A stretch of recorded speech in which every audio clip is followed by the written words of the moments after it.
membahas tentang problematika buku yang disebut Injil Barnabas. Benarkah Injil Barnabas itu seperti yang diklaim banyak orang sebagai Injil yang asli? Bagaimana mula-mula sejarah penyebarannya, siapa penulisnya, di mana bukti kepalsuannya? Saya akan membuktikan bahwa orang Kristen ketika menolak buku-buku palsu itu bukan sekedar menolak a priori, tidak, tetapi kita membuktikan memang ketika kita menerima 27 kitab perjanjian baru itu memang jelas mata rantai historisnya, naskahnya, persebaran naskahnya yang begitu luas, keakuratannya, ya, bukti-bukti teksnya itu semua jelas. Nah, itu tidak berlaku bagi buku yang disebut Injil Barnabas. Jadi kalau tadi saya menyebut tentang Injil Thomas, Injil Maria Magdalena, itu aja kita tolak dari abad keempat.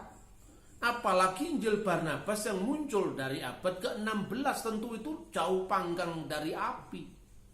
Nah, saudara-saudara, Injil Barnabas itu sangat populer sekali di kalangan saudara kita Muslim. Tetapi saya bersyukur bahwa sekarang ini banyak sekali institusi-institusi Islam yang sudah terbuka, mau mengkoreksi bahwa ketika kita mau berdialog dengan jujur, kita tidak boleh menggunakan dokumentasi palsu. Saya pernah menyajikan tema problematika Injil Barnabas ini dalam sebuah seminar nasional yang diadakan oleh Yayasan Hidayah Bangsa bersama-sama dengan Fakultas Usuluddin IAIN Salatiga bulan November tahun lalu. Dan saya sangat respect dengan IAIN dan khususnya Yayasan Hidayah Bangsa melalui sahabat saya Bapak Dr. Mahmud Farid Ibrahim Jailani yang berani mendobrak kejumutan dalam berpikir, berani mendobrak saudara-saudara mereka sendiri yang menggunakan dokumentasi palsu untuk dialog dengan Kristen. Dan ini tentu langkah yang sangat maju. Sekalipun saya sudah menulis Injil Barnabas ini ketika saya masih mahasiswa, dan buku itu bestseller sepanjang tahun, diterbitkan oleh Yayasan Andi Yogyakarta sampai hari ini. Nah, kita akan melacak bagaimana awal mula tersiarnya Injil Barnabas di Eropa, dan bagaimana bukti-bukti historis yang bisa kita pakai itu dimulai kira-kira tahun 1715. Adanya Injil Barnabas disebut dalam majalah Menagiana, ya, di Paris, volume yang keempat. Kemudian 1718 itu John Toland menulis buku Nazarenes, Gentile, Muhammad dan Christianity. Itu dia mengatakan bahwa dia telah menerima dokumen ini dari Amsterdam, dari Kramer dari Amsterdam, dan kemudian setelah tahun itu 1734, ya, Josil dalam terjemahan Al-Quran mengisahkan kabar burung tentang penemuan Injil Barnabas. Dari naskah ini bahasa Spanyol kemudian dirujuk juga, katanya ditulis Injil Barnabas bahasa Spanyol itu oleh seorang yang bernama Mustafa de Arande. Kemudian tahun 1738 naskah Injil Barnabas dipindahkan dari Prusia ke perpustakaan Wina hingga sekarang. 1907 Injil Barnabas ini pertama kali diterbitkan bilingual, diterbitkan dengan dua bahasa. Itu pun penerjemah dan penerbitnya itu adalah seorang Kristen, ya. Bukunya ini saya tunjukkan. Ini buku saya copy dari perpustakaan Dominikan yang memiliki buku ini pertama kali dari Kairo, ya. Perpustakaan Dominikan di Kairo. Buku ini terbit tahun 1907, ditulis di dalam dua bahasa, yaitu bahasa Itali dengan terjemahannya di dalam bahasa Inggris. Tahun 1907. Pertanyaannya, kenapa orang Kristen peduli dengan penerbitan buku palsu ini? Ya jawabannya gampang. Supaya kita tahu aslinya, maka yang palsu harus diterbitkan, kan gitu kan? Logikanya seperti itu. Setahun kemudian, tahun 1908, buku ini dikutip dalam bahasa Arab, diterjemahkan oleh orang Kristen juga yang pertama, namanya Dr. Khalil Sa'adah. Dia seorang sarjana, seorang doktor dari gereja Koptik Ortodok, menulis buku yang berjudul Muqaddimah Injil Barnaba. Muqaddimah Injil Barnaba. Dan buku ini kemudian pada tahun-tahun berikutnya dikutip, dilanjutkan penerbitannya oleh Muhammad Rashid Ridha. Dia adalah murid dari Muhammad Abduh, seorang pembaru muslim di Kairo. Tetapi ada yang janggal, saudara-saudara. Kenapa? Karena di dalam teks yang pertama kali terbit tahun 107 itu dimuat sekitar 100 halaman, ya, sekitar 100 halaman yang membuktikan kepalsuan Injil Barnabas. Dia melakukan studi kritik teks maupun kritik historis terhadap buku yang disebut Injil Barnabas itu. Tetapi di dalam penerbitan selanjutnya dalam bahasa Arab itu juga dipersingkat kritik teksnya yang penerbitan yang membuktikan pemalsuan Injil Barnabas itu oleh Dr. Khalil Sa'adah, seorang Kristen. Hanya dalam terbitan-terbitan Injil Barnabas yang diterbitkan oleh penerbit Muslim itu dibuang komentar-komentar atau introduction yang membuktikan kepalsuannya itu dibuang. Salah satu terbitan dari Injil Barnabas yang mendasarkan pada teks yang diterbitkan di Inggris oleh dua orang suami istri, semua pakar. Yang pertama Tuan dan Nyonya Rack, Lonsdale dan Laura Rack, itu dua orang itu. Nah kemudian buku ini teks Latinnya nggak dimuat, teks Italinya nggak dimuat, hanya teks Inggrisnya nggak dimuat. Introduction yang membuktikan kepalsuannya dibuang, lalu diterbitkan di Karachi. Ini bukunya. Buku ini terbit di Karachi.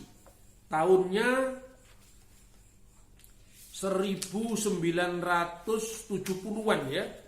Lalu buku ini ditulis The Gospel of Barnabas. Ini ditulis The Gospel of Barnabas. Lalu edited and translated from the Italian manuscript in the Imperial Library at Vienna by Lonsdale and Laura Rack. Tetapi kata pengantarnya, penerbit aslinya, penulis aslinya itu dibuang seolah-olah untuk menunjukkan ini Injil asli. Jadi dari awal banyak saudara Muslim itu tahu kalau buku ini buku palsu. Tetapi karena menguntungkan dalam misi untuk mengimbangi kekristenan, maka diperkenalkan di mana-mana. Malahan dalam buku ini dikutip about Barnabas, the commandment is, if he comes unto you, receive him. Epistle of Colossian, ya, Kolose, pasal 4 ayat 10. Lah itu teksnya, kalau dia datang terimalah dia, seolah-olah suruh menerima Barnabas, seolah-olah menulis Injil Barnabas. Ini ketidakjujuran akademis yang menurut saya memalukan dunia perguruan tinggi. Kemudian buku ini mulai diperkenalkan di Indonesia. Kapan itu? Kira-kira pada tahun 1960-an akhir. Dan buku ini diterjemahkan oleh salah satunya itu Abu Bakar Basmelah, diterbitkan berdasarkan naskah Arab, ya, diterjemahkan di naskah Arab yang tadi saya sebut Muhammad Rashid Ridha ini, yang diambilnya juga dari orang Kristen yang namanya Khalil Sa'adah, lalu terbit dalam bahasa Indonesia ini Injil Barnabas, penerbit Darus Segaf dan PP Alawi Surabaya. Lalu dari naskah Inggris yang terbit di Karachi, Aisyah Bawani Wakaf di Karachi, diterbitkan lagi dalam bahasa Indonesia, diterjemahkan oleh Rahnib M, diterbitkan oleh Bina Ilmu Surabaya. Jadi ini ketidakjujuran akademis yang harus dijelaskan. Lalu bagaimana penemuan Injil Barnabas? Menurut kabar burung, namanya juga burung yang mengabarkan, katanya seorang biarawan Katolik, katanya burung tadi, menemukan buku yang berkulit tinta emas, bersampul kulit bertinta emas di perpustakaan Paus Sixtus ke-5 tahun 1592. Dibacanya diam-diam, ternyata menjumpai kisah Adam dan Hawa. Ketika terusir dari surga, mereka menemukan ungkapan La ilaha illallah Muhammad Rasulullah. Tidak ada ilah selain Allah dan Muhammad adalah Rasulullah. Ternyata buku Injil Barnabas yang ditemukan oleh Fra Marino tadi dicuri, lalu berdasarkan buku itu diterjemahkan dan semua dipublish di dunia Islam. Padahal cerita burung ini sesungguhnya tidak pernah terbukti. Fra Marino, ya betul, dia seorang Katolik dan dia pernah menjadi seorang imam Katolik. Tetapi sesungguhnya siapa Fra Marino? Kita bisa melihat ketidakberesan dalam intern gereja Katolik pada abad pertengahan. Itu awal-awal di mana gereja Katolik melakukan apa yang disebut inkuisisi, politik pemaksaan agama. Dan salah satu korbannya itu adalah Marga Morisco dan Marano di Spanyol. Dan rupanya Fra Marino ini adalah salah seorang dari keturunan orang Muslim yang dipaksa dan melalui inkuisisi tadi, dan sempat studi di seminari dan akhirnya ditahbis, tetapi imannya tidak pernah ada di dalam hatinya, dalam kalbunya. Bahkan karena segala sesuatu yang dipaksakan secara politis itu kan dampaknya sangat buruk. Dendamnya itulah yang digunakan untuk menulis buku yang berjudul The Gospel of Barnabas. Injil itu kan biasanya 24 pasal, 22 pasal, paling panjang 28 pasal. Ini saudara tahu, Injil Barnabas ini 222 pasal. Itu kalau bukan karena dendam, tidak mungkin itu. Itu namanya The Gospel of Gregetan itu, karena dia gregetan sekali dengan gereja Katolik. Tetapi ya sepandai-pandai menyimpan barang busuk akhirnya ketangkap juga. Bagaimana kita membuktikan kepalsuan Injil Barnabas ini? Yang pertama, opini itu menceritakan bahwa ada dokumen yang katanya itu berjudul dengan nama Injil Barnabas. Padahal itu bukan Injil Barnabas. Memang di gereja kuno itu pernah ada buku ya yang judulnya memakai nama Barnabas. Salah satunya itu Kisah Barnabas dan Surat Barnabas. Surat Barnabas itu bukan Alkitab, tetapi itu termasuk Apostolic Fathers. Itu tulisan-tulisan dari generasi muridnya para rasul.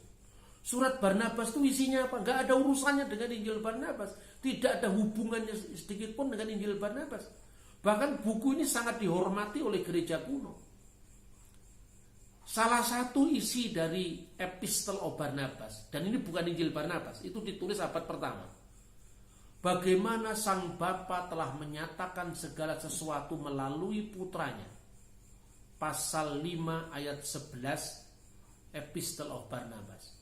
Bagaimana apabila putra Allah yang telah datang dalam jasad. Jadi wa in kana ibnullah qad jaa bil jasad dalam terjemahan bahasa. Bagaimana anak Allah telah datang dalam daging. Justru isinya meneguhkan semua kitab Injil karena ini ditulis oleh murid-muridnya para rasul. Lalu bagaimana dengan buku yang berjudul Kisah Barnabas? Itu kemungkinan muncul abad ketiga. Tapi buku ini pun isinya lebih merupakan kisah penginjilan Rasul Barnabas sampai di Pulau Siprus. Lalu di sana itu dalam kisah ini bisa salah bisa benar, ya, karena ini kisah ditulis kira-kira tahun 300 ya. Ini bukan Alkitab, ini bukan Injil. Dia mengatakan apa? Di pasal-pasal terakhir buku yang berjudul Kisah Rasul Barnabas itu disebutkan begini. Jenazah Rasul Barnabas diketemukan di Pulau Siprus dengan Injil Matius yang berada di atas dadanya. Perhatikan, Barnabas menginjil dengan memakai Injil Matius terutama.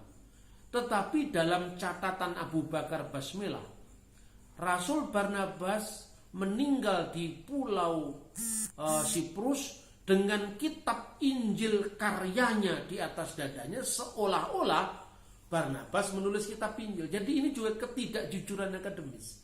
Tahun-tahun itu orang belum bisa cross check langsung dengan sumber-sumber langka. Tapi sekarang begitu mudah, Anda klik saja The Acts of Barnabas, akan ketemu itu kisahnya Rasul Barnabas itu. Anda akan tulis The Epistle of Barnabas, itu kan ketemu dalam banyak web yang memuat itu. Nah, bukti intern kepalsuan Injil Barnabas sendiri itu tampak. Misalnya pada pasal 1 ya, Injil Barnabas itu pendahuluannya berbunyi demikian. Barnaba apostolo di Yesu Nazareto chiamato Cristo. Barnabas rasul Yesus Kristus yang disebut Kristus. Berarti diakui Yesus adalah Kristus dalam pendahuluan Injil Barnabas. Tapi di pasal 96 Yesus mengaku, aku bukan Mesias. Tidak mungkin kalau dia orang Yahudi, muridnya Yesus, tidak paham bahwa Mesias itu adalah bahasa Ibrani, sementara Kristus itu terjemahannya dalam bahasa Yunani. Kalau Anda mengaku orang Jawa, Anda tidak bisa membedakan bahasa Jawa, ayam misalnya, itu pitik. Terus Anda ditanya, Anda suka makan bakmi ayam? Oh tidak, saya cuma suka makan bakmi pitik. Sama saja, pitik itu ayam. Kalau Anda mengaku orang Jawa, pasti tidak akan mungkin melakukan kesalahan sefatal itu. Apalagi kalau hidup di Israel abad pertama, di mana pengharapan akan datangnya Mesias itu sesuatu yang sangat penting di dalam kehidupan bangsa Yahudi saat itu. Kemudian kesalahan fakta geografis. Disebutkan misalnya di dalam Injil Barnabas, pergilah Yesus dan turunlah ke sebuah perahu ke kotanya Nazaret. Nazaret itu kota di dataran tinggi, tidak mungkin dicapai dengan perahu. Dalam berikutnya dikatakan, naiklah Yesus ke Kapernaum. Jesus went up to Kapernaum. Kapernaum itu kota pesisir misalnya, tidak mungkin dicapai dengan dikatakan went up to Kapernaum, tapi mestinya went down to Kapernaum. Saya penasaran, saya lihat teks Arabnya bunyinya sama. Yesua so'ida ila Kapernaum. Yesus naik ke Kapernaum. Dan ini menunjukkan bahwa tidak mungkin dia orang Israel di abad pertama. Terakhir, bagaimana menentukan terminus per quem? Masa paling awal ditulisnya Injil Barnabas. Masa paling awal itu apabila kita melihat bagaimana kehidupan kepausan saat itu. Tahun 1300, Paus Bonifacius ke-8 mengubah tahun Yobel dari 100 tahun dalam Alkitab menjadi dari tahun Alkitab 50 tahun menjadi 100 tahun.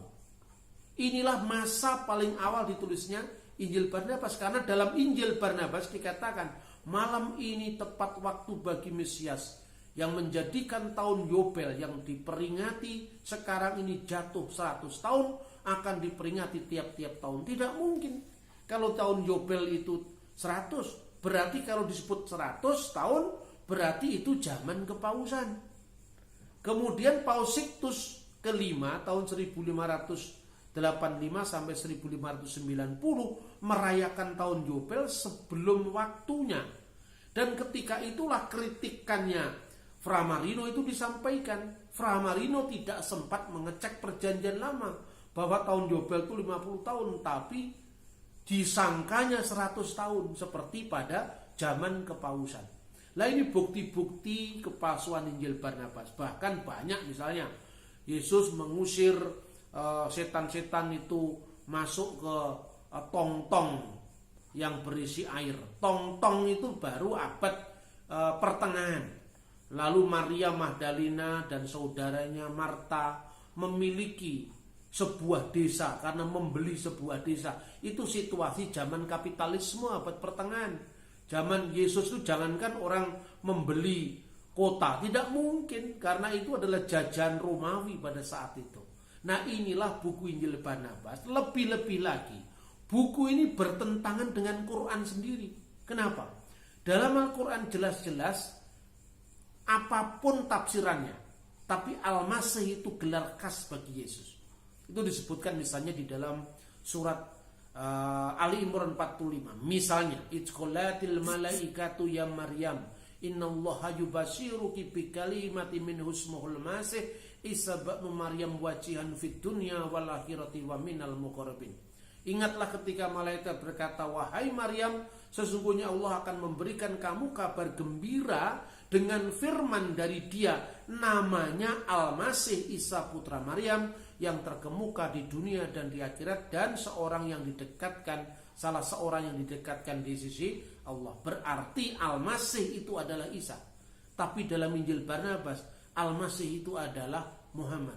Mesias yang akan datang itu adalah Muhammad. Ini bertentangan dengan Al-Quran sendiri. Nah, melalui tema Injil Barnabas ini, harapan saya Anda tidak membuat generalisasi bahwa semua orang Islam menerima Injil Barnabas. Tidak.